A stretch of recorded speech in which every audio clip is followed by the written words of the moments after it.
पार्थ्यमर्जुनस्यादौ कुर्वन् गीतामृतं ददौ लोकत्रयोपकाराय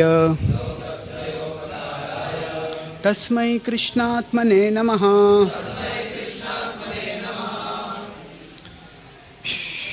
So now we'll discuss about the dāna. dātavyam iti yad dānaṁ dīyate nupakāriṇe deśe kāle ca pātre ca dānaṁ sāttvikaṁ smṛtam.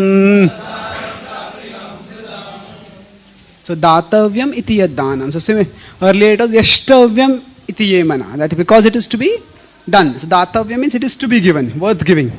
Dīyate nupakāriṇe. Nupakāriṇe means one doesn't, sometimes we do some good to others and we remind them. मैंने तुम्हारे लिए ये किया था, याद है तुम्हें? So that is the idea that basically whatever we do for others, we are using that as a chip for emotionally manipulating and controlling others. Deśe kāle ca pātre ca. Now if we do something for others, yes, it is natural for us to expect some reciprocation, but constantly reminding that is a way of actually alienating others. It doesn't really lead to any deepening of the relationship. Tad dānaṁ sāttvikaṁ smṛtam. So that is dāna which is the sattva guna. Then he will describe yattu pratyupakārārthaṁ phalam uddiśya va punaḥ dīyate ca parikliṣṭaṁ dānaṁ rājasaṁ smṛtam. So when one does with pratyupakārārthaṁ, okay, I had done, you should do this for me, and one should accept some phala from it. And when one feels that there is no pratyupakar coming, there is no phal coming, then there is parikliṣṭaṁ.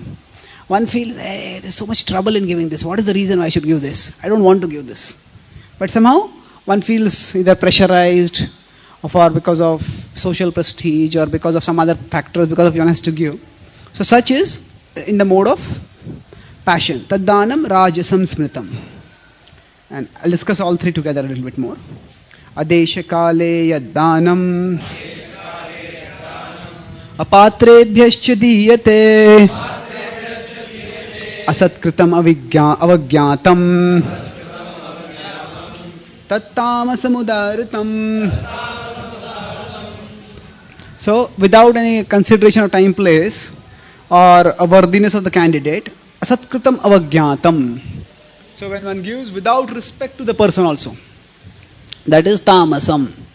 So if a drunkard is at a bar and then there is a beggar outside the bar and that beggar says, the drunkard says, tu bhi kya yaad rakhega, ye le ek bottle, and he gives charity to him. So this is what? This is tamasic charity. The whole idea of charity is charity in such a way that one is giving something harmful and thinking that one is doing something helpful. So now the Bhagavad Gita, if you see earlier, it talked in 12.11 about giving charity for a good cause. So the Gita's position is not that all charity is bad, but it is also that we have to use our intelligence while giving charity. And the purpose of charity is to, from our perspective, it is to create a culture of selflessness.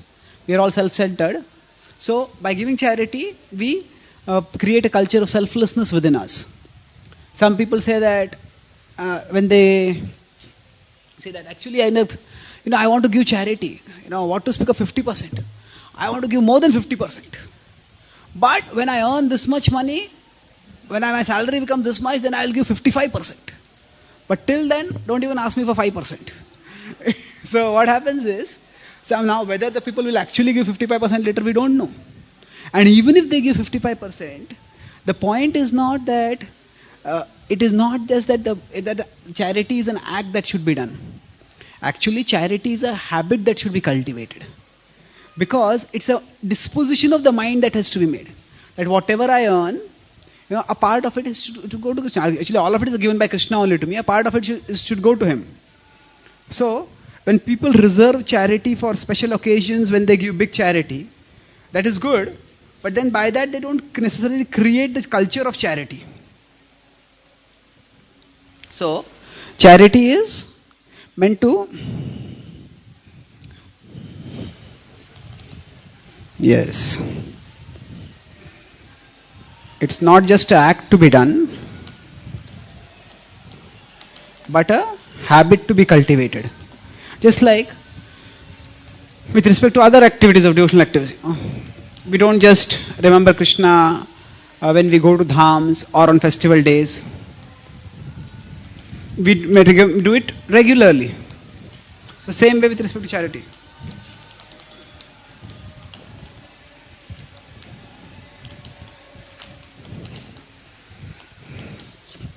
So within us it should create a culture of selflessness.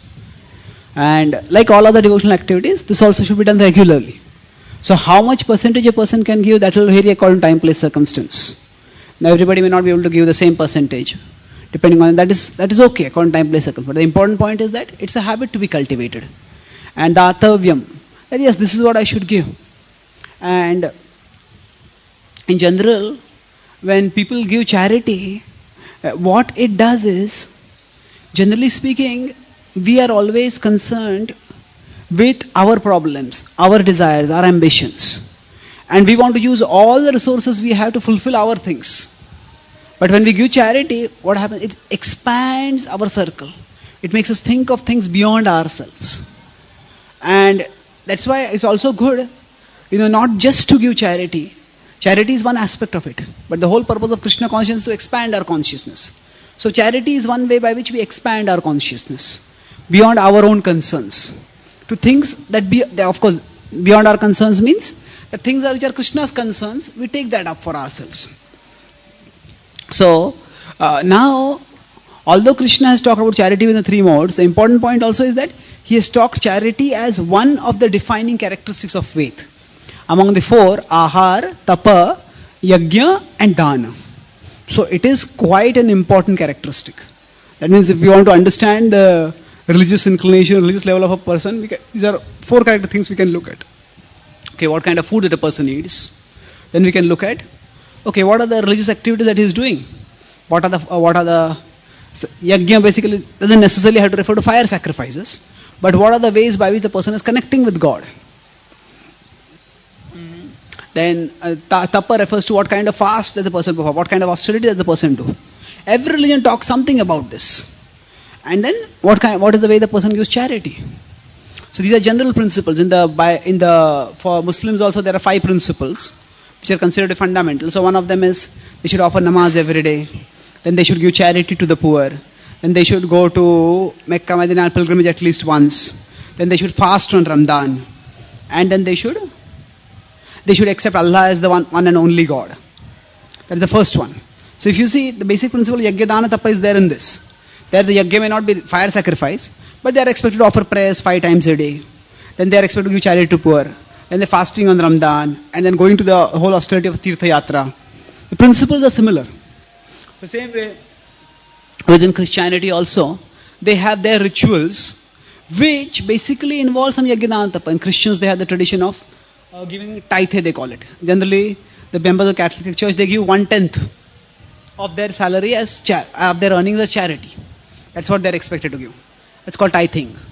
And then similarly, they also have their fasts, especially on certain days. They have a festival called Lent when they have fasts. So there are various occasions when they also do fast, they give charity. And they also have their ways when they go for mass. And they have their prayers. So yajna is a broad way of we connect with God.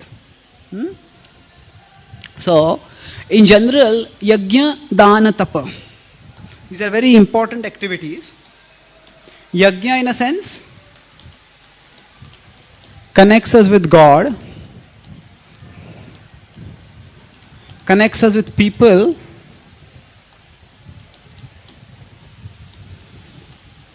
at a deeper, more selfless level. We are connected with people in aham and mama modes, Okay, who are the people who can do something for me? And tapa, it connects us with our soul beyond our body and mind. When I do austerity, then if I am to sustain myself in austerity, I have to think of something higher. I have to go beyond. Yes, The body is there, but there's some higher purpose beyond bodily needs. So that is how it connects us with the deeper aspects of life. And that's how we move forward. So Yajna, Dana, Tapa are important principles. So Krishna will tell about all these three. Yes? How does brahmachari do dana? Well, by receiving dana. No, I'm just joking. Actually, the brahmachari is expected to jnana dana. That's a very important service, giving knowledge. Actually, that is the duty of sannyasi, and brahmachari is expected to assist sannyasis. So, the way Prabhupada instituted ISKCON, Bhaktivedanta Thakur had generally sannyasis wearing saffron and brahmacharis wearing white. So Prabhupada had brahmacharis also wearing saffron. So because brahmacharis also to some extent perform the duties that are expected of sannyasis. So sharing knowledge with others. That's how we also give dana. Yes. But when I said the first point about receiving dana, the point is not just to receive dana, but the point is that the dana that is given by the people to Krishna, that has to be received and that has to be utilized in the Lord's service. So dana cannot be just given in a vacuum. So that reciprocation has to be there. So being a connection for people with God, that is also an aspect of the brahmachari's role in dana. Brahmacharis or sannyasis, those are in the renounced order. Yes? Can I, Krishna?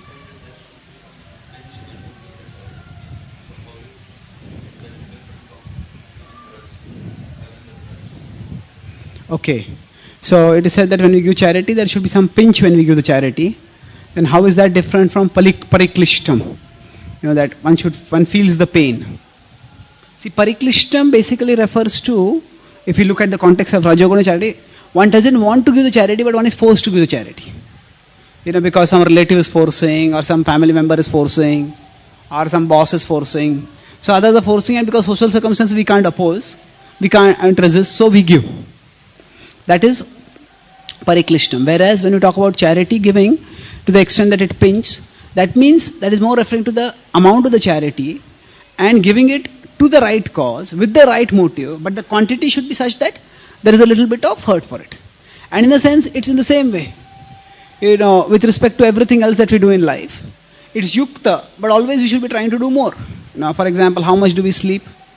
Whatever our body needs, but we are always trying to do more and more service for Krishna. So within the limits of our body. Same way, the idea is that we just want to increase our service to Krishna. So charity is one way we increase our service to Krishna. Okay. So, now Krishna will talk about the concept of Om Tat Sat. So this, yes?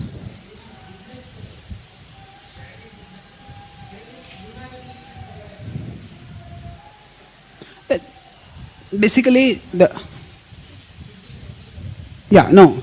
in they said that lunar eclipse, solar eclipse charity in 17.20. Yeah, so now the point is that should it be that it is given at particular times? See, the idea is that there are certain times which are considered auspicious for giving charity.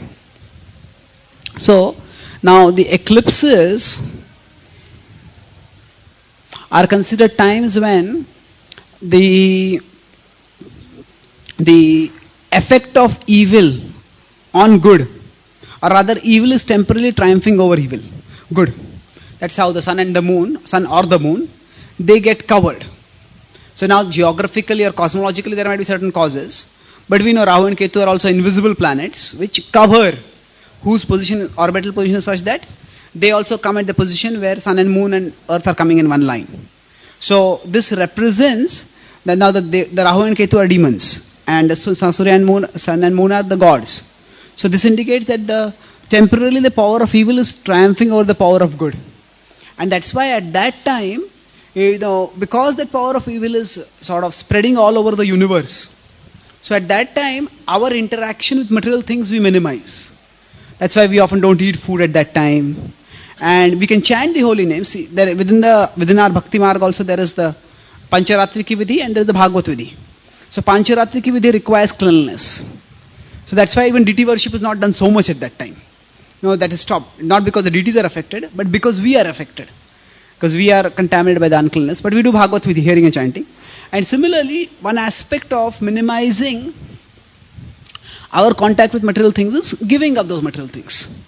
So that's why that time is considered inauspicious for ourselves using material things for enjoyment.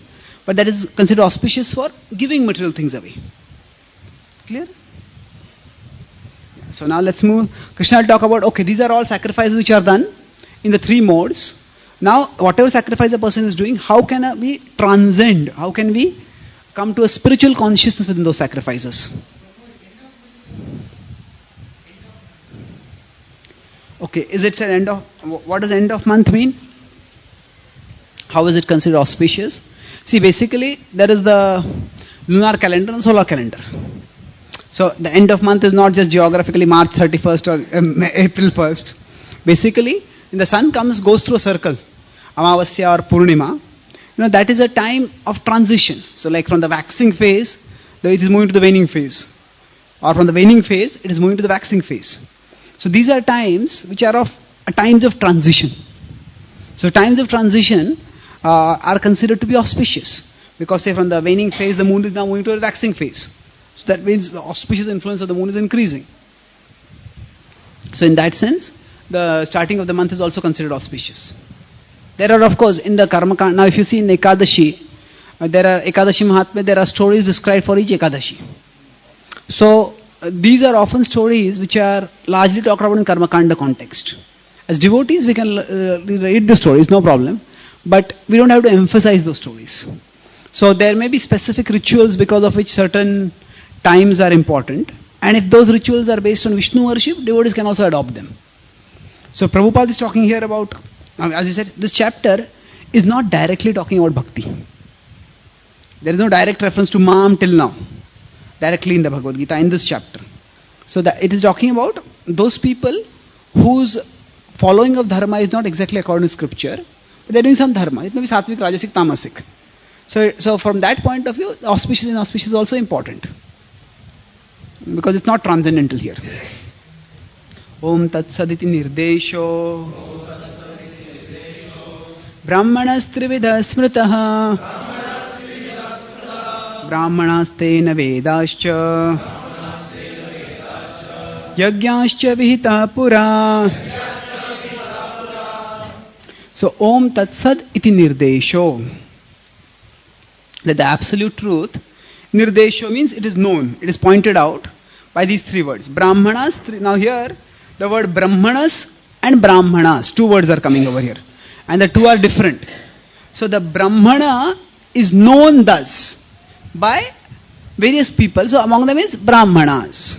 So brahmanas tena vedascha yagyascha vihita pura.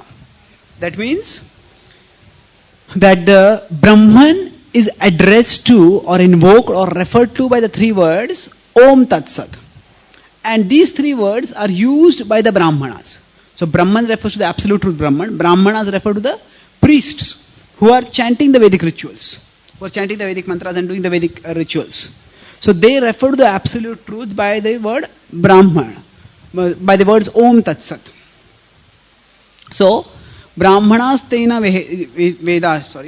vedascha yagyascha vihitah pura. Pura means in the past times, during the yajna, these were the three names which are used to address the absolute truth. So Krishna starts this section by basically telling that Om Tat Sat is a means to invoke the absolute truth, to refer to the absolute truth. And the whole idea is, the connection with the previous section is that okay, different people are doing the worship in different conceptions. But now, how can they spiritualize their conceptions? So, by connecting with the absolute truth. So, after describing this Om Tat Sat as a means of invoking the absolute truth, then he will explain the meanings of Om, the context in which Om Tat Sat, these words are used. Tasmadomityudarutya yagyadana tapakriyah pravartante vidhanoktaha satatam brahmavadinam. So, brahmavadinam. So this is the only place where the word Brahmavadi comes in the Bhagavad-gītā. There is no Mayavadi in the Bhagavad-gītā directly. But here Brahmavadi is a very generic word. It is not referring to... See, words have different meanings. And we have to always look at the context to understand what is the meaning that is being talked about. Like Bhagavan, it can have a technical meaning as the person who possesses 6 opulences. But Bhagavan Narada or Bhagavan Vyas can also come like that. So then we have to see at the context. So here the word Brahmavadi doesn't necessarily refer to the impersonalist who is contrasted with Mayavadi. Here the word Brahmavadi refers to general person who is following the Vedic culture. So Vedic culture has dharma, artha, kama and moksha. So the next verse will talk about moksha kāngshi bhi. So this is talking about any person who is following the broad Vedic culture, which helps people to progress through these 4 stages of dharma, artha, kama and moksha. So what is Krishna telling in this verse? Tasmad om ityudaritya. So these 3 words were used to refer to the absolute truth. So among them, om ityudaritya. So it's referred to by om. So whenever yajna tapakriya, this yajna tapar performed, at that time, this vidhanoktaha. So they chant the om mantra, and according to scriptural regulation, vidhanoktaha, satatam brahmavadinaha. So those who are following the broad Vedic culture with the eventual goal of attaining the supreme, so they, whenever the yajna tapa karma, they chant that letter om. Chant the sound om. Now after describing this, Krishna will describe about how. Yeah.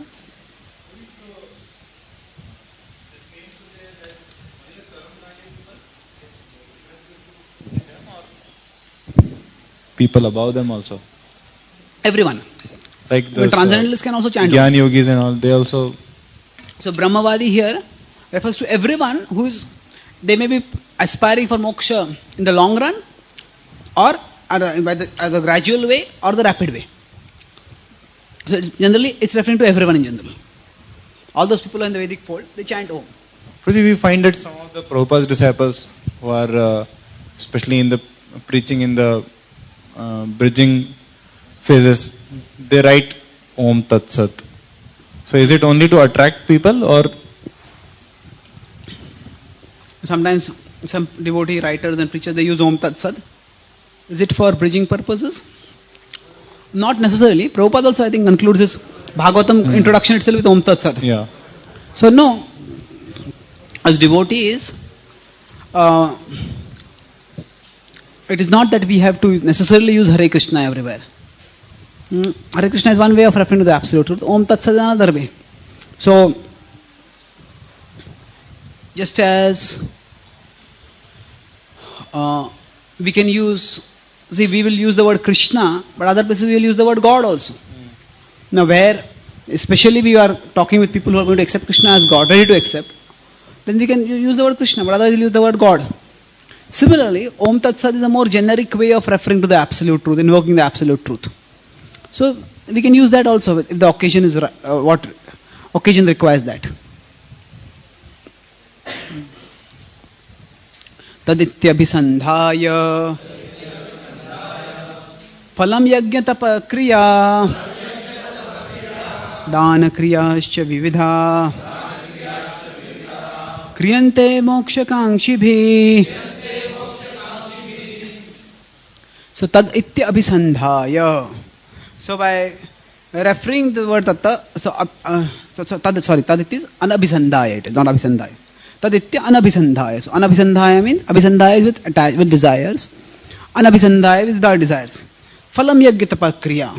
So the difference which I was making out is in the previous verse, when it's Om is being chanted, there is no reference to not being attached to the fruits of the work. Whereas when Krishna is using the word Sat, it is chanted with respect to Phalam Yajna. So Yajna Tapa Kriya was there in both verses. Yajna Dāna Tapa Kriya, those 3 were there, but here Anabhisandhaya Phalam. So Kriyante Moksha Kāngshibhi. So the Moksha Kāngshibhi, they don't want the fruits of the work because they want moksha. Whereas the Brahmavadis, they include the broad category of people who may not immediately want moksha, but they want to be within the house of the scriptures. So Krishna is using the word, so tad. See, Om is just a general invocation. Tad is a more evolved conception. One is thinking about that absolute truth. Like Tat Tvam Asi.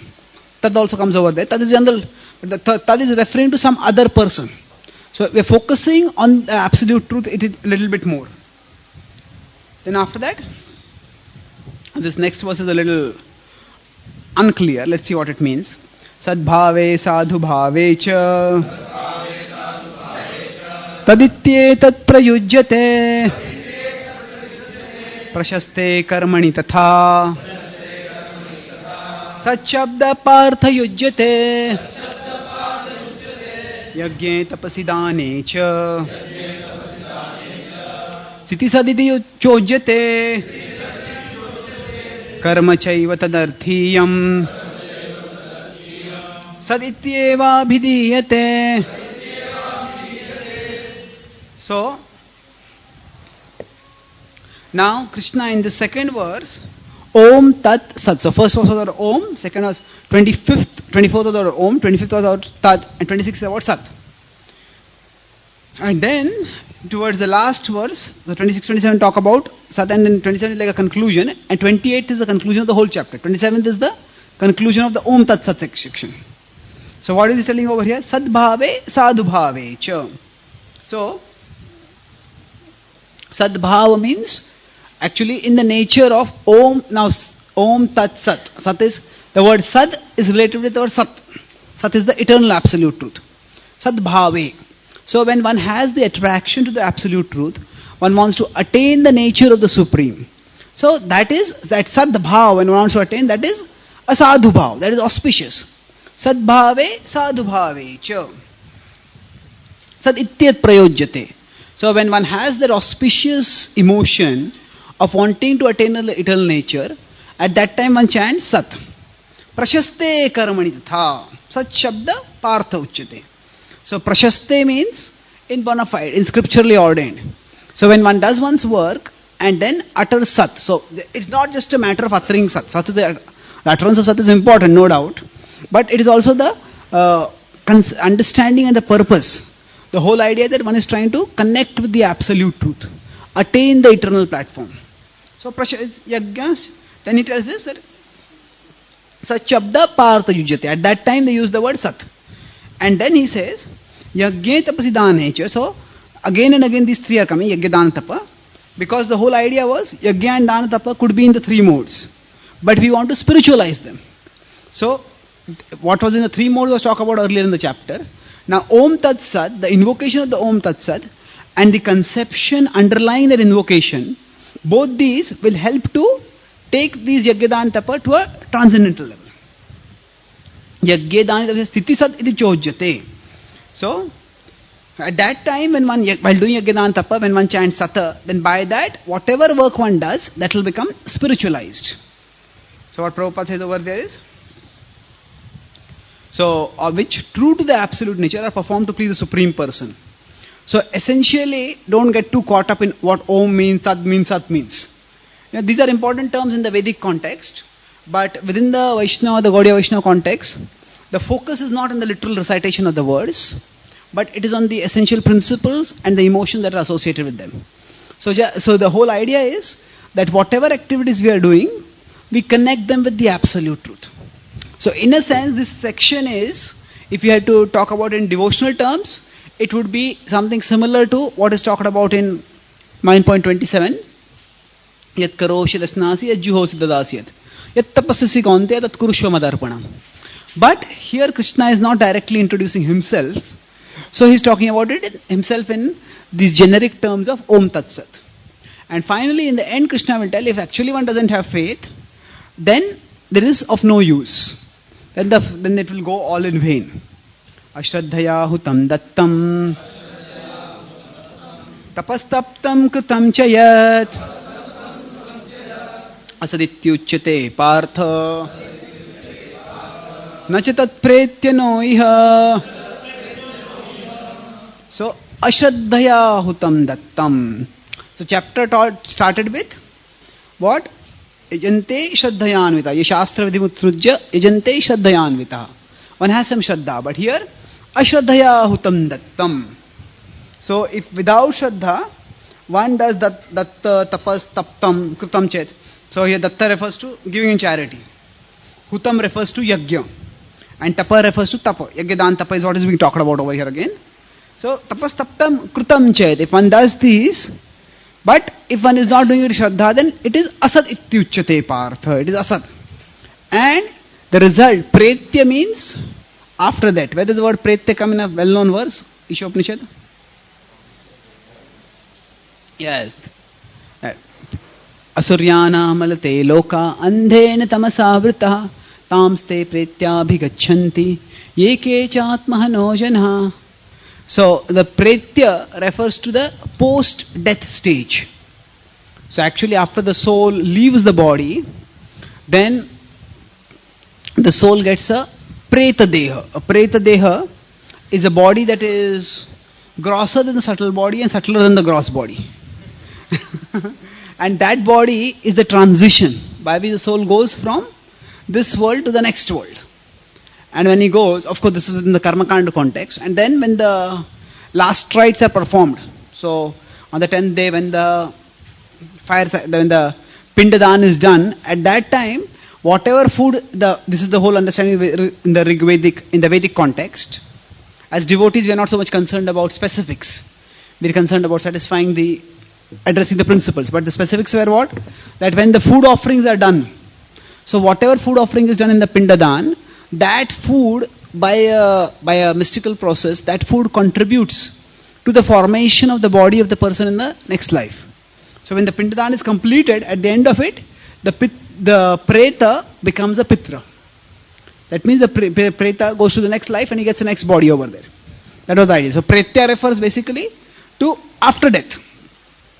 So one does not get any benefit after that, na tat pretya, na iha, nor in this life. So that means Krishna is telling that if one doesn't have faith, then one will not get any benefit at all. So faith is essential, and faith can be within three modes, and it is best if one comes towards goodness and ultimately goes beyond goodness towards transcendence. So in this way, Arjuna's question is addressed by Krishna through a generic analysis of the three modes and the means to transcend the three modes. So at this point, Arjuna will go back to the... Yes, please. In previous verses, is it a progressive level of Yajna Tapa? Om Tat Sat. Are Om Tat Sat progressive? Well, it is not that if you chant Sat, you will get more piety than Tat or Om. It's not like that. It's just like the whole idea is that these are words which all three can be a phrase, which can refer to the absolute truth. But along with that, each of them can be used independently also.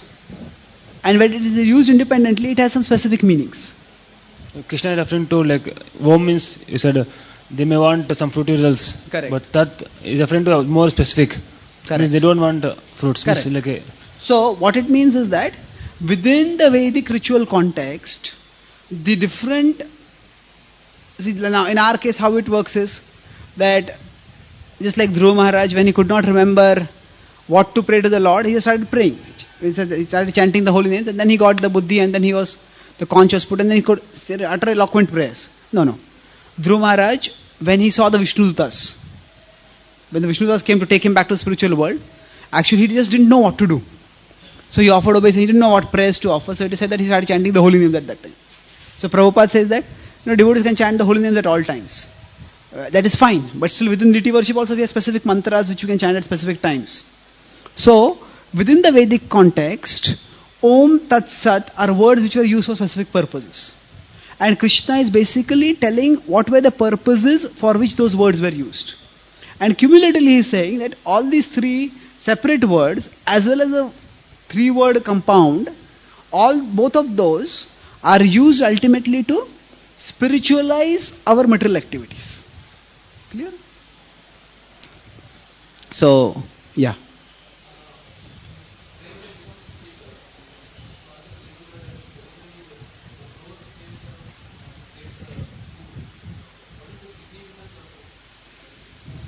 Okay, what is the significance in the Shraddha of the crows coming?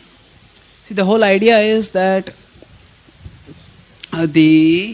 whenever certain rituals are performed, especially which are involving invoking, which are meant to satisfy some higher beings or which are connected with some higher principles, then there is some way in which the Lord or the higher beings reciprocate.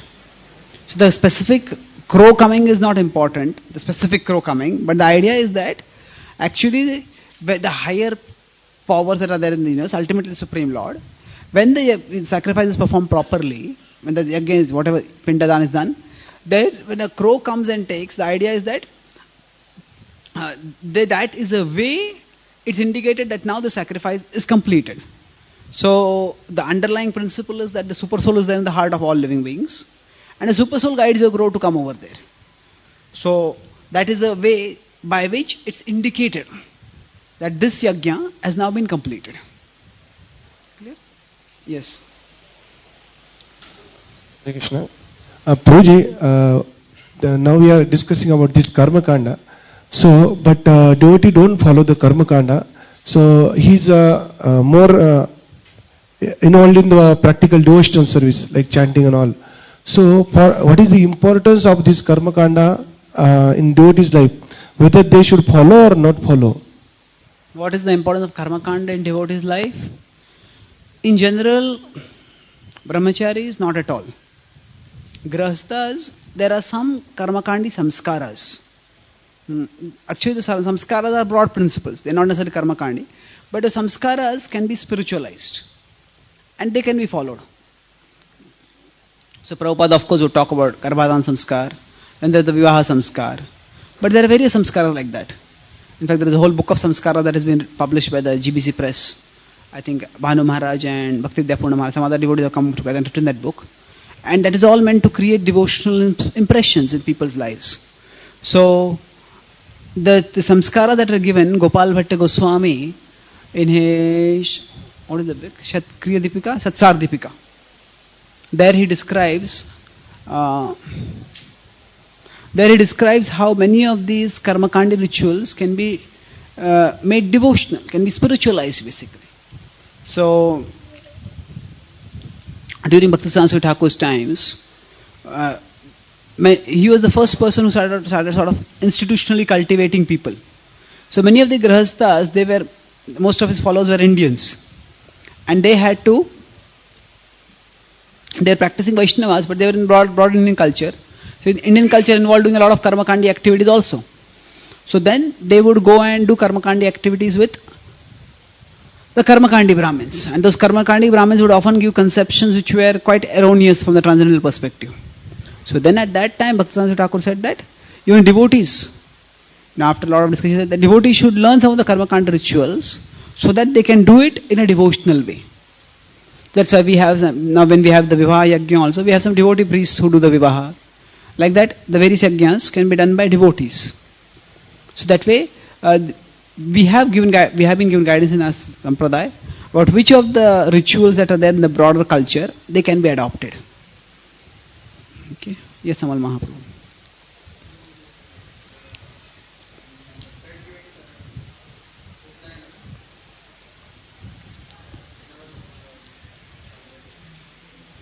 In our tradition, like Upnayanam is given by the spiritual master, actually, not supposed to be taken by somebody like other karmakandi brahmanas and all which are there. So now many others, they will consider this as very, very important. But what specifically devotees should do? As grahasthas, I'm asking.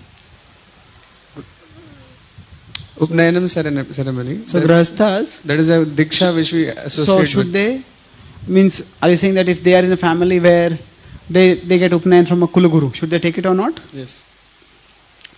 Generally speaking, there is no strict rule about this. There is, as long as it does not involve some long-term commitment in terms of, say, worshipping some demigod or doing some rituals which are not in agreement with devotional principles, one doesn't have to necessarily disturb the faith of others.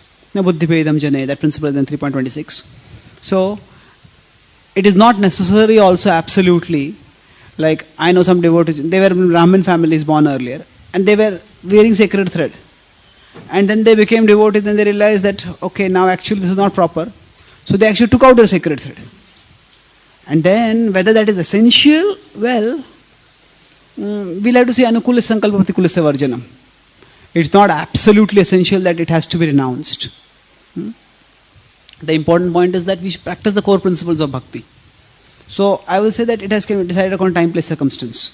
It's not an absolute principle that, because most initiations nowadays are quite nominal, in the sense that there is no commitment made at that time and no long-term relationship formed. So that way, if you see, Prabhupada's father was a Vaishnava, and still Prabhupada, Gaur Mohan, they got Prabhupada initiated by some guru. And Prabhupada said that, that did not have any effect on me at all. So the point is that Prabhupada was a Vaishnava since childhood. Still he had some initiation. It's not that he opposed it or didn't do it. But neither was it that it had a big transformational effect on it. So whether we should specifically reject any of these things, that will vary. Especially if it involves something which are non-devotional or anti-devotional, then we have to be careful about those things. Brahman Guru, specifically now as we have in ISKCON,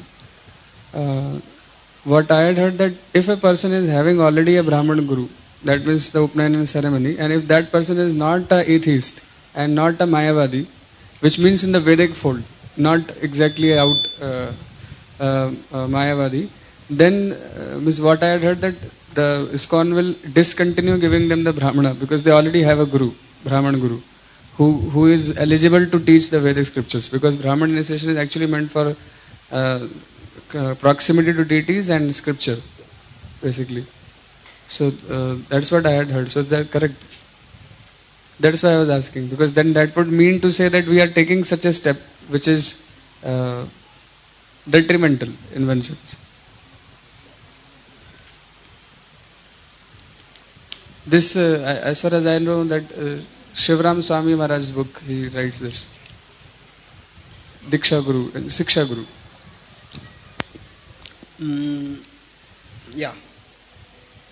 So if somebody has already got Brahman initiation from a person who is not directly atheistic, then is it that the person doesn't need to take Brahman Diksha with ISKCON or shouldn't take?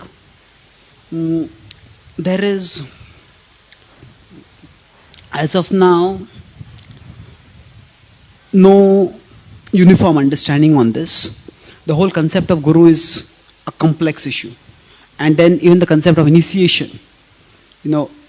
Previously in our Sampradaya, the primary initiation was the Brahman initiation. Now, from Prabhupada's time, actually the Harinam initiation has been very much emphasized. And what has been emphasized is not important. The principle is important. It's connecting with the Guru. So, generally speaking, Jiva Goswami, now Shira Maharaj's book, it's well researched, but that is not the ISKCON's official position. The Guru issue is quite complex, and that is, he can base his position on certain scriptures, but that's his position. So, the general, what Jiva Goswami Bhaktivinoda Thakur says, two things.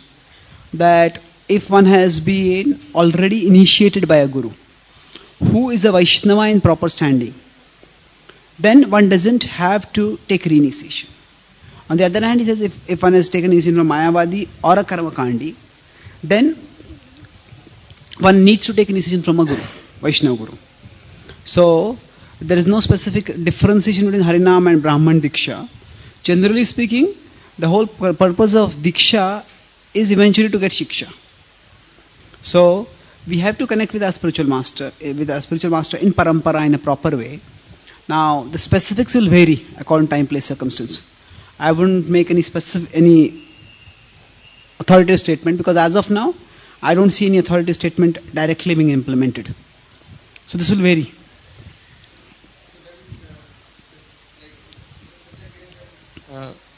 Why should one unnecessarily do this step? It is you said no, uniformity on this. Then as among ISKCON Grahasthas, Brahmacharis anyway they won't do. So among Grahasthas, why we can't tell them that this is not required for them? Or because they are anyway, if the devotees' children are going to grow, then they will get a Brahman Guru also in future. Specifically for devotees I am asking, not for outsiders. See, whether for devotees what should be done, ultimately, in the Mahabharata, Krishna says, Nahi sarvatra vidhiyate. Nahi sarvatra vidhiyate. There is not a rule for everything. The context Krishna is telling Arjuna is that there are times when you have to use your intelligence to decide things. It is not a rule for everything. Nahi sarvatra vidhiyate. The scriptures give us broad principles, but you cannot just legislate everything in life. So these are issues which actually have to be decided on time, place, circumstance. I would say that the broad principle is generally devotees complete the whole process of initiation within ISKCON. But if some devotees have some reservations, others should not make them feel uncomfortable. The whole process of initiation is based on individual inspiration. So if somebody feels uncomfortable, uninspired about taking a particular step, we should not force them to take it. But at the same time, if somebody feels inspired to do it, we should not stop them. So that's why it will vary according to time, place, circumstance. It's a little difficult. I wouldn't like to make anything statement like that. In general, I have seen that most devotees take both initiations. But Prabhupada also said that there is Harinam that takes us back to Godhead. Prabhupada said that the second and third Dikshas are not essential for going back to Godhead. So one can go back to Godhead just with first initiation.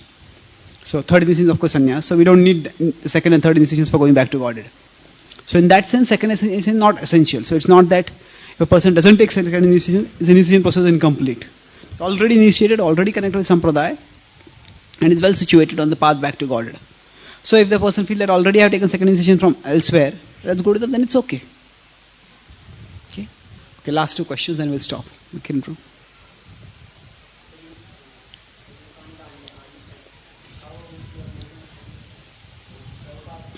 Changed the whole Brahman being the primary one. He changed in ISKCON as Harinam as the primary one. The one thing. And second thing is initiation itself, Prabhuji. How it is different from, means in organizational way initiation is different from other ways initiation. Means in a karmakandi way or. So how did Prabhupada change the initiation? It's a huge topic.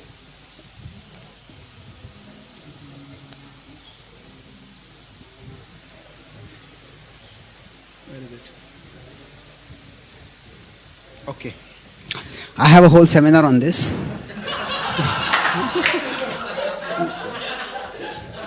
So, okay, I'll just take one part of it here quickly. So, basically, initiation in general has 5 parts. It's called as pancha samskara. Tapaha pundram tatha namo mantra yajnascha panchama amihicha pancha samskara paramaikantiki hetavaha. So these are the cause of paramaikantiki hetava. This is cause of devotion. So tapaha, pundra, nama, mantra and yaja. So pundra is the tilak that we use. So nama refers to, you can just go ahead here. Tapa refers to actually the principle of performing austerity. So in our case it's 4 regular principles. Pundra is the applying tilak. Nama is the Harinam that we get. Mantra actually refers to the Gayatri mantra. And Yaja is deity worship. So basically these 5 components together comprise the process of initiation. This is from the Pancharatras basically. This verse and these 5 principles. So now these 5 have to be administered. How they will be administered, that will vary according to person, tradition to tradition, guru to guru. That will vary. The Pancha Samskara is important. So the way we have it in ISKCON and the Gaudiya tradition was that all Vaishnavas, if they are practicing Vaishnava, they can wear tilak. So Pundra starts away. Tapa, we start following the 4 regular principles as much as we can. And then as they become serious, they want to make committed, then follow it seriously. So Tapaha Pundra, there is no specific ritual for starting that. Then Nama, we start chanting, but we get it at the time of first initiation. And then Mantra and Yaja, that starts at the second initiation.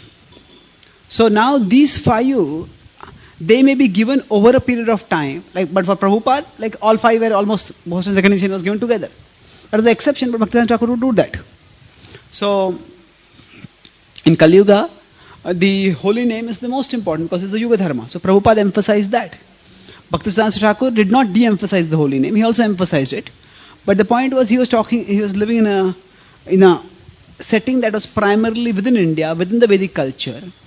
And within that Vedic culture, it is the Brahman Diksha that is considered to be primary Diksha. And he went along with that tradition. So eventually it is not that Brahman Diksha involves some additional vows about additional sadhana. The main thing is the sadhana is what we talk about the Harinam Diksha itself. So in that sense, what Prabhupada did was just a shift of emphasis. But the essence remained the same. Is it clear? So, and what was the second question? Okay, how is it different in different traditions? Basically, these 5 should be done. Now, how they will be done, that will vary. You know, some institutions have initiation which almost borders on the frivolous. You know, you just have the Charanamrita, the Guru thrown on people, and whoever gets a drop, they are initiated. Well, that is really making initiation too cheap.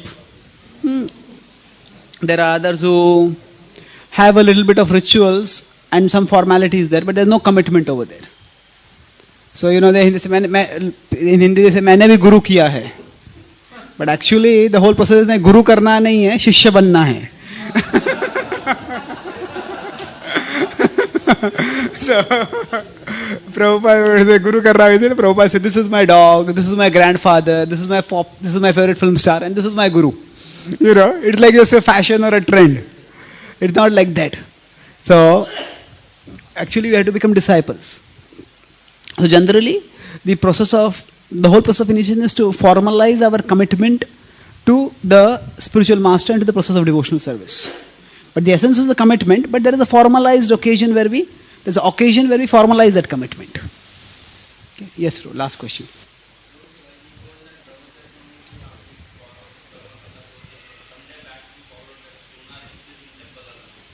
Oh. Brahmachari should not follow karmakanda rituals. That I am basically referring to samskaras. The various samskaras that are there, that there is no need to follow. But there are certain things, just like we follow whatever is in the Vaishnava calendar.